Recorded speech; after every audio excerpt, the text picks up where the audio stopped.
What's up, guys? Welcome back to JSick Poker, where I bring you guys tips, tricks, and strategies on how you can get better at Pot Limit Omaha. If you guys want to get better and if you guys want to make some good money, go ahead and hit that like and subscribe button, because I'll be coming out with tips, tricks, and strategies on how you can get better and make more money at the felt.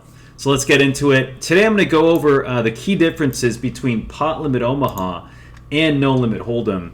I know a lot of you guys out there are probably thinking about making a switch or getting into PLO, but I know it can be a little bit intimidating because there's 4 cards and there is a lot more variance involved.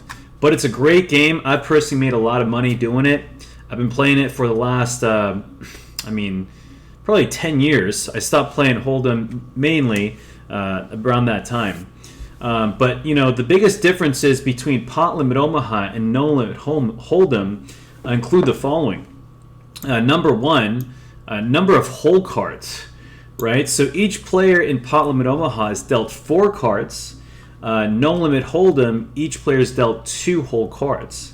So this makes PLO more complex in hand reading and combinations, because you now have 4 cards. You can use any 2 of them along with any 3 on the board. So this gives you way more combinations of hands you and your opponents can have, which can make it more difficult to read exactly what you or your opponent has as well. This also makes equities run closer in PLO, which is why there's a lot of variance or luck compared to No Limit Holdem. In PLO, when getting in on the flop, you're almost always going to be in a 60-40, 50-50 situation, rarely, sometimes 70-30, and then the 80-20 and 90% and up is kind of rare. This can deter some people who are afraid of the swings from playing PLO, although games are generally softer, which can reduce the variance in the long term, which is exactly why I mainly play it instead of No Limit Holdem now. There's just a lot less pros playing in the local games. So, for example, you know, let's say you guys open with ace, ace, king, jack, double suited in PLO. Very often you're going to see a flop multi-way with at least 3, 4, 5 players in the pot. If there's not that many players in the pot, I would probably switch tables. But if you don't hit a flop, if you don't flop a flush draw or hit an ace or hit 2 pair or a set, you know, it can be difficult to take down a pot on the flop. Because a lot of players can have all sorts of hands. Whereas in No Limit Holdem, even if you have ace-ace, even with 2, 4, even 5 players in the flop, on almost any dry board, you're most likely going to have a huge equity advantage and the best hand, which simply isn't the case in Omaha. Sure, there are plenty of boards that can be dangerous for pocket aces, kings, queens in No Limit Holdem, but it's much easier to pot control and navigate on later streets. Number 2, hand strength. PLO, having good starting hands such as high rundowns with high suits or double suits are extremely important, and high pairs. The reason why it's so important is to avoid post-flop domination, but it still can be hard to win pots, especially, again, if many players are involved in a pot. And that's where a lot of the variance comes in. Strong draws are also considered much more valuable, as there are many runouts that can favor you as well. Whereas No Limit Holdem, having good starting hands like high pairs and high broadways can be often much more advantageous, especially in position. Let me drink some water, you guys.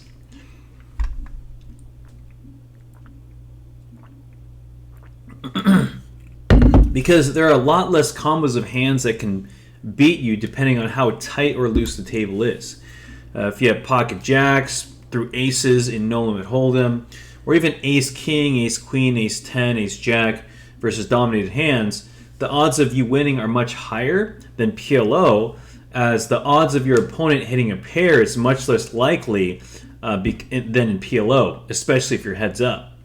Right? So let's say, for example, we have 8, 9, 10 jack single suited. Our opponent has king jack 8, 6. He leads out. Let's say the pot size is very, very large, and he just pots it. The flop is 8-6-2. You know, most of the time we're just going to get it in here.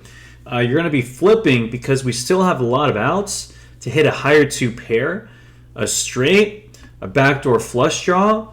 Whereas in Holdem, if you're dominated versus a higher top pair, such as, you know, let's say we have Jack 8 versus King 8 on 6-8-2. I mean, we only have 11% chance to win, 4% chance to tie versus a hand like King 8. So that is a huge, huge difference. Number 3, betting structure is obviously way different in Pot Limit Omaha because the game is played with the pot limit betting structure, meaning players can only bet the size of the pot. In No Limit Holdem, it's no limit. You can bet any amount you want at any time up to your entire stack. So PLO's betting structure tends to reduce the size of all-in confrontations compared to No Limit, especially in earlier streets like flop and turn, which can make it difficult to push out many players out of the hand if you want to protect your hand in PLO. You know, because a lot of players are going to have multiple draws, multiple hands, so it's better to be more cautious with hands that are more vulnerable in Pot Limit Omaha. So just to give you guys a little example, let's say we have Queen Jack 9-10. We flop a straight on 6-7-8 with 2 clubs and 1 spade. There's 6 players in the pot.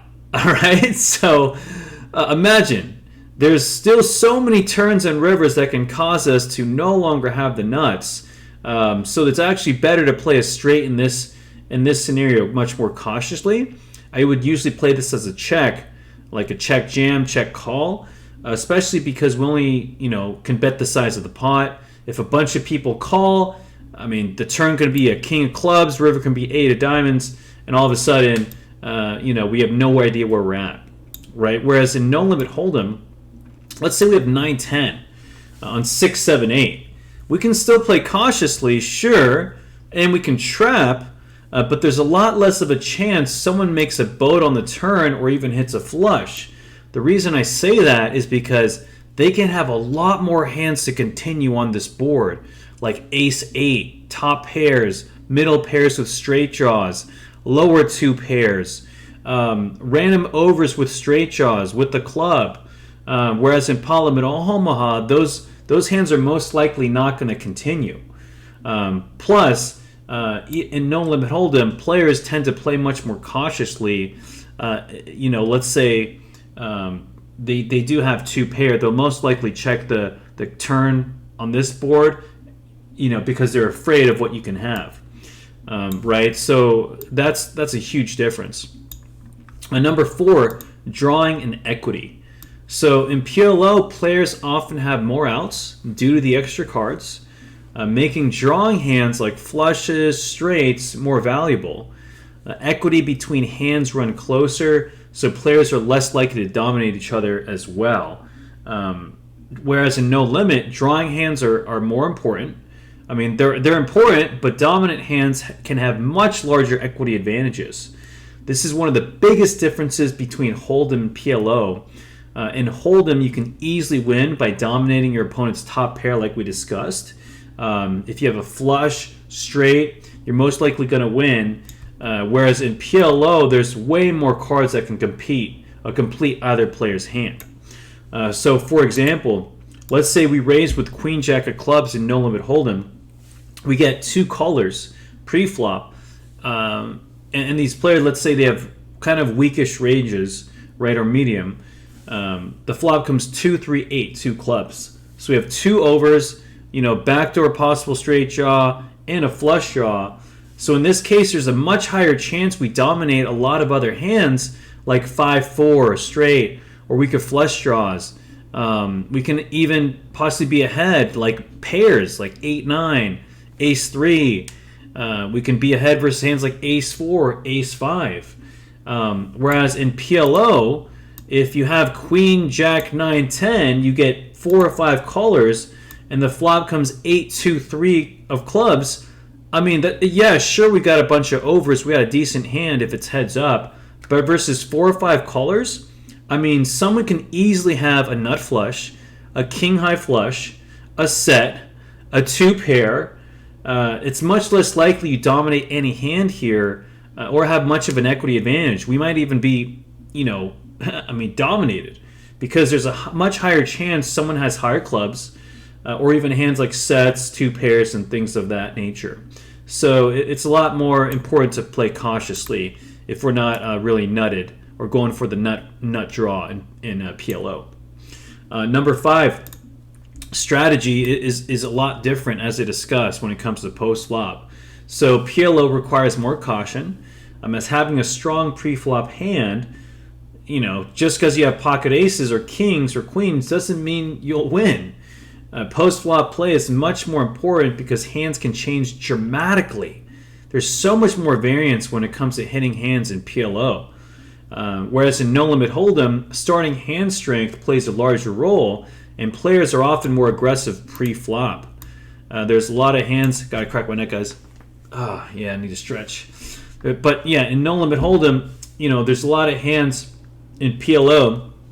You shouldn't bloat the pot. Sorry, there's a lot of hands in PLO where you shouldn't bloat the pot, and more hands you want to limp in or see a cheap flop. So there's a lot more limping in PLO than No Limit Hold'em. Whereas in No Limit Hold'em, you generally want to come in by playing tight and aggressively, especially in a full ring game, as players tend to understand that if you play tight, they know they have less a chance to win if they play garbage hands against you. Whereas in PLO, players are more likely to play all sorts of hands because they think there's a lot more combos of hands they can hit to possibly beat you, which is actually great because it causes more recreational players to play. A major example of this is playing bloated pots out of position with aces without much to go with it, like ace 9-2, ace 6-3, king 8-4. As there's a lot of ways to win, there's not a lot of ways to win unless you hit an ace or a king. And there's more of a chance many players will call you, making it difficult to navigate most flops, especially out of position. Whereas No Limit Hold'em, if you raise from early position, players understand that calling with weaker hands can many times be dominated by overpairs or high broadways and are much less likely to call pre-flop, making it easier to play stronger hands even out of position. It also allows you to kind of mix it up a little bit more in No Limit Hold'em, whereas mixing it up in a loose game in PLO is a little bit difficult to do. Number 6, bluffing. Right? I love bluffing in Pot Limit Omaha. Bluffing still occurs, but it's much harder to bluff, because of how frequently players have strong hands and strong draws, or any type of draws. No Limit Hold'em, bluffing is more common and often more effective due to wider equities of hand strength. So these differences make PLO a more complex and action-packed game compared to No Limit Hold'em. Bluffing is harder to do, post-flop and pre-flop in PLO because there are so many combos of hands players will chase both pre and post. Whereas in No Limit Hold'em, because the equities are much, wider between strong hands and weak hands, it's easier to bluff your opponents if you feel they're weak. So you can get away with 3-betting or 4-betting. Whereas in Pot Limit Omaha, it's really difficult to do. So, for example, let's say we raise and we get 3 to 4 callers in PLO. The flop comes ace 8-3, 2 hearts. It's going to be much harder to c-bet without any piece of this flop or without any blockers because anyone can easily have a flush draw, 2-pair, top pair with backdoors. Whereas in No Limit Hold'em, if you raise and the flop comes ace 8-3, we can bluff much more often since most players aren't going to have a strong range here, since we would have most of the strong ace-x hands.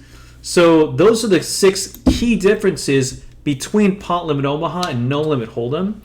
I personally enjoy the excitement and uncertainty of PLO because more gamblers tend to play, which makes it easier for me to play more hands profitably and develop strategies compared to No Limit Hold'em, where I generally have to be a lot more patient and play.